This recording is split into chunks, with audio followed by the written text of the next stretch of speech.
EastEnders airs huge twist in aftermath of murder as the six take shocking action.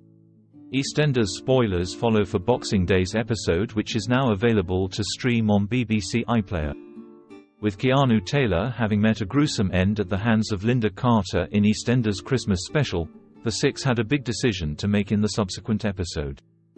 There was confusion aplenty, with all eyes on Linda, who was struggling to hold back the tears, apologizing profusely for her actions, explaining that she was simply trying to save Sharon Watts.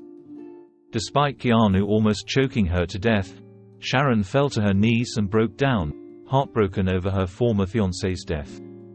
Linda retreated to the bathroom, appalled by what she'd done, with Kelly Bright turning in some of her finest work to date as the Queen Vic landlady attempted to process her actions, confirming that she would turn herself in.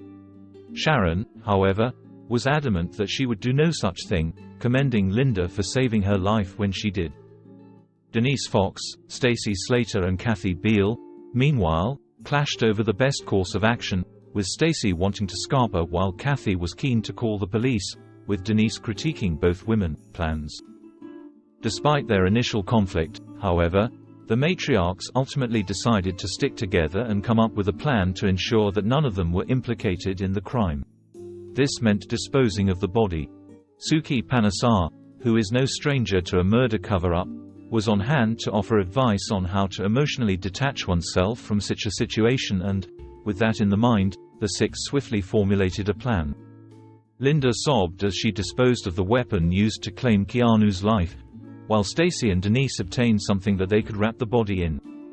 Suki used Keanu's hand to put his prints on the smashed champagne bottle used by Denise to attack Nish, who was barely alive on the floor of the bar. The plan was to make it look like a fight had broke out between Nish and Keanu, with Keanu, who would ideally be declared missing, being blamed for Nish's injuries. In disturbing scenes, the six then wrapped Keanu's body in a rug and discreetly moved him to the ruins of the cafe, with a huge hole in the center of the building proving to be the perfect grave for the corpse. The plan was far from foolproof and every one of the ladies struggled to come to terms with what they'd done. Sharon, however, stepped up to offer moral support, telling her fellow women that they can and will do this. But will they get away with murder? What's more, will Nish live to fight another day? And will Rocky Cotton, who was wandering drunk around the square at the time of the crime, prove to be a liability? Xin chào các bạn đã quay trở lại với kênh Spoiler. Vừa rồi các bạn đã theo dõi một sản phẩm của